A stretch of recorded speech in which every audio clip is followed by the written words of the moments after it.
Alright guys, a quick one. Here, I'll detail how to access Control Center without touching your iPhone screen. So literally, if you want to access Control Center on iPhone, you need to swipe that the Control Center like this to access it. But if you want to access your Control Center without touching the Control Center itself, then there's a video for you. So if at the end of this you found this offer informative, please don't forget to like and then subscribe.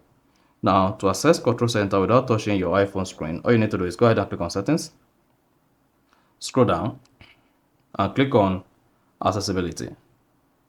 Under Accessibility, scroll down and click on Touch under Physical and Motor. Then scroll down again, locate Back Tap and click on that. Then select Double Tap or Triple Tap. So let's go with Double Tap. Then here, under System, choose Control Center. Then hit the back button. Now, if you go back to the back of your iPhone and tap the Apple logo, this is going to open the Control Center. You see that? However, if you don't want the banner to show while using the back tab, just disable Show Banner. Then go ahead and repeat it again. So this is going to open the Control Center on your iPhone. So it doesn't count whether you're using iOS 18 or 17 or earlier. And there you are good.